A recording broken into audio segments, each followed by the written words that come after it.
Welcome to Donmar TV News Channel, mga nagbabagong balita sa buwan ng Agosto. Ang ibig daw sabihin, salbahe din yung gumawa nito, ang gobyerno daw ay had run out of ideas, wala na raw. Hindi na raw nakapag-isip. Just as quickly as he said, it had been running out of resources. Kasi bilis daw ng pagsabi ni Presidente na wala na tayong pera. Ni wala man daw word of comfort binigay si Presidente o kaya man lang kahit na white lie na kailangan daw ng taong bayan ngayon. Pambihira talaga itong writer na ito. Ano bang...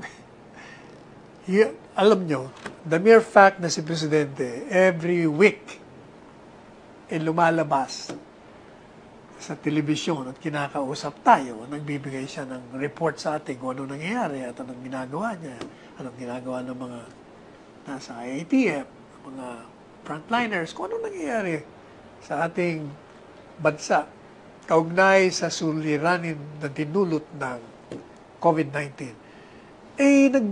Pinapakita na nga yung kanyang pagkalinga sa atin. Kaya mali. Sabi nitong writer, he's tired of thinking. Pagod na yan kaiisip. Sick of pretending. May sakit na yan kakabalat kayo. Weary of knowing how much he is hated. Pagod na raw na alam niyang siya ay kung baga, siya daw ay yung hated. Parang sinusukan na siya ng Mr. Writer. Palagay ko ikaw yun. Sapagkat ang sambayanan, ang majority, love si Presidente at naniniwala sa kanyang ginagawa.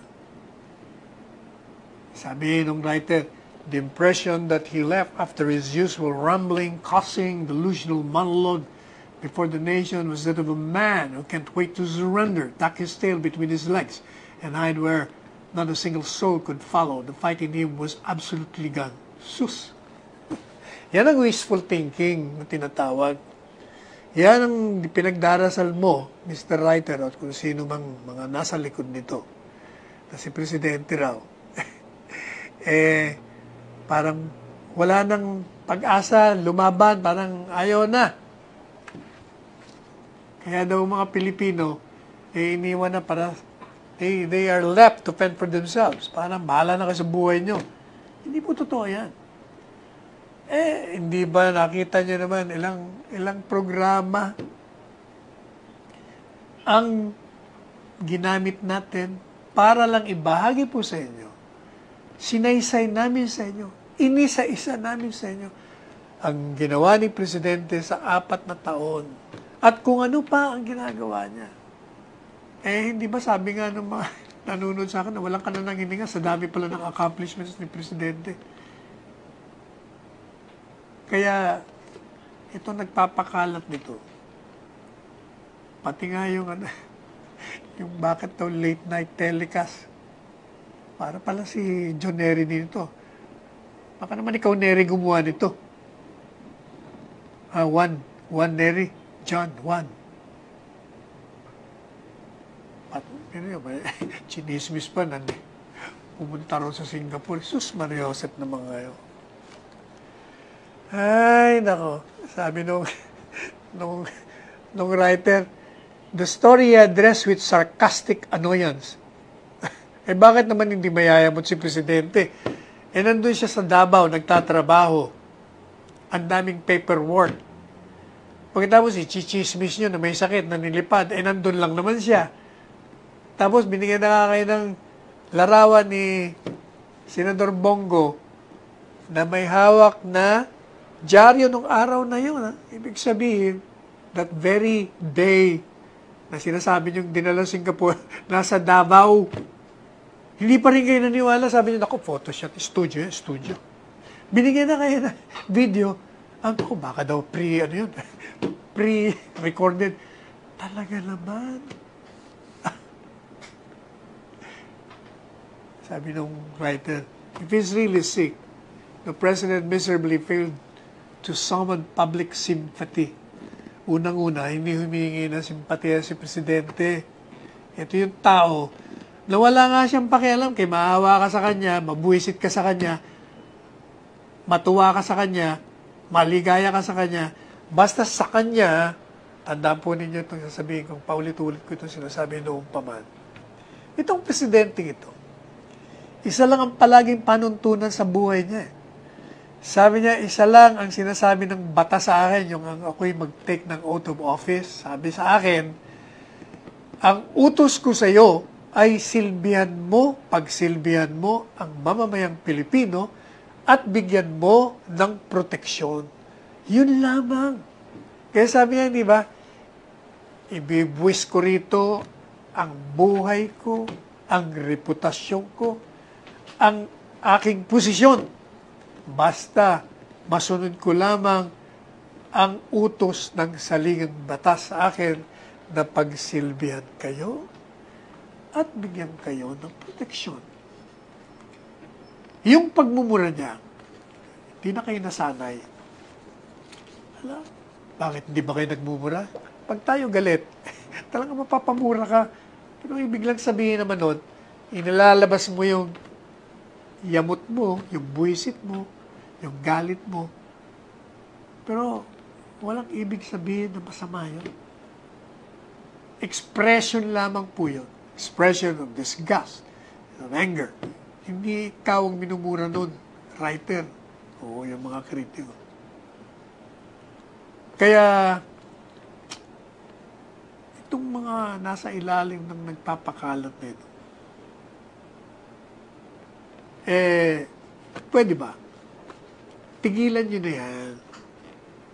Maghintay na lamang kayo ng 2 taon. Saka nyo patakbuhin ang sa tingin ninyo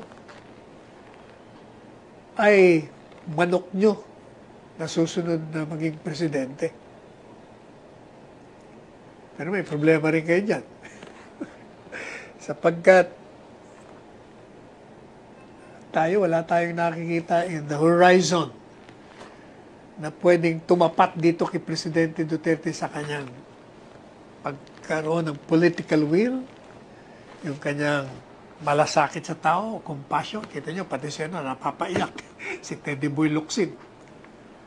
Dahil daw siya lang ang presidenteng alam niya na nagpakita ng kalinga, ng care sa taong bayan. Talagang, meron ding mga presidente, pero itong tao kasi ito, iba eh. Talagang kitang-kita mo eh. Wala nga siyang pakialam. Basta, yan, kailangan tulungan natin yan. Pag nakakita siya ng mali, iwas to. Sabi nitong writer, ito daw pagbabalik sa GCQ, para daw baril na inumang sa ating sentido. At si Presidente daw handa na yung kanyang dirty finger to pull the trigger. When medical frontliners wanted time out, si Presidente raw shame and threatened them. Puta mo ikaw. Hindi nga ba pinagbigyan nga yung nga mga doktor, nagpapasalamat at pinagbigyan Nasaan ka ba? O nasaan kayo? Kaya daw, against their advice, we're back to GCQ. Alam mo, kumukontra lang naman dyan sa GCQ. Itong mahilig sa publisidad na si Dr. Tony Liachon. Saka ilan, mabibilang mo sa daliri. But the rest of them, yung Philippine College of Physicians, they came out welcoming the decision of the President, changing GCQ to MECQ. O pinagbigyan. Pero hindi natin po malalaman kung anong naging resulta na siguro mga 2 weeks from now pa. But I'm sure merong naging resultang maganda. Ito naman, ito sinasabi ni Robredo, yung kaibigan natin if we want to turn things around, sabi ni BP Lenny, the first step is facing up to these facts. Anong facts, BP Lenny? We have to acknowledge where we have come short. Ano ba yung short? Ano ba yung shortcomings, BP Lenny? Ano sabihin mo? Find out what we're doing wrong. Look at what others have done right and learn from them. Yun nga ang ginagawa natin. Ano man tinatawag mo? In fact, nag-improve nga na nag-i-improve tayo kasi we learn as we go along. Because, hindi ba lahat na yatang mga matitino, magagaling, matatalino, nagsasabing, nobody in the world was ready for this pandemic. Talagang lahat tinamaan It brought the world down to its knees. Merong mga iba na gumawa ng kanilang estratehiya to fight COVID. Iba naging successful. Pero kahit nga yung mga iba sinasabi nyo, ngayon medyo bumabalik na naman.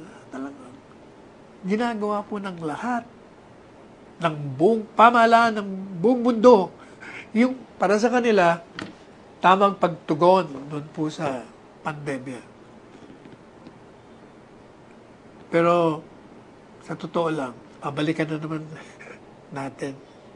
Sa totoo lang, tayo rin po ang merong kakayahan, tayo, bawat isa sa atin, na makatapos nitong pandemic.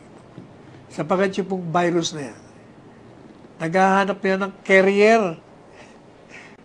Kung walang carrier, walang may sakit.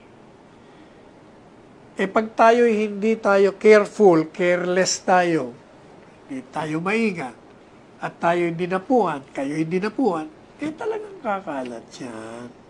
It takes only one to have one disease. Hindi ba? Nag-umpisa lang yan sa isa. Meron mga research na sinasabi, may second wave, third wave, kung ano pa sinasabi, simple lang lahat yan Basta it takes only one carrier to spread that disease exponentially. Hindi na kailangan ng mga scientific research dyan.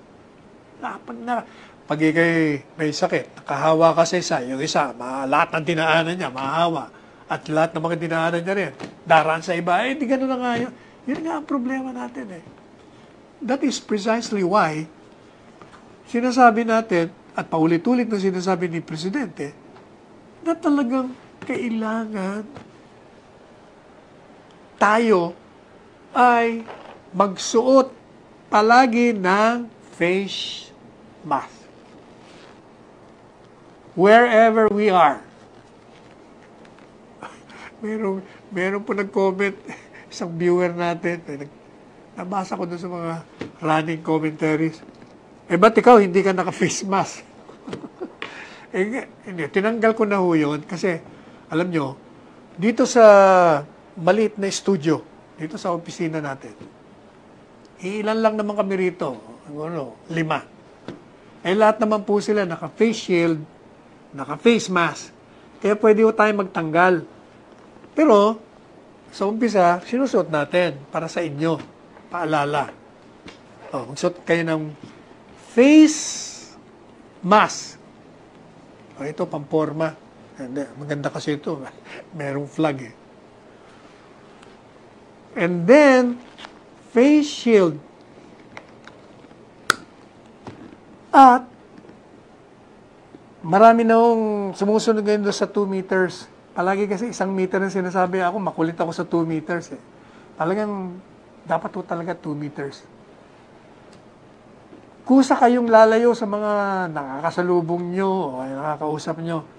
Tsaka isa pa, pag meron nyo kayong kausap, kahit na 2 lang kayo, huwag yung sabi ng mga nabasa natin, huwag yung magkaharap kayo, kailangan medyo ilayo mo. Hindi kayo ng frontal. So, kahit na raw may mga suot kasi hindi mo nga malaman Kaya huwag na kayo magkakamayan. Mga paan na lang nyo.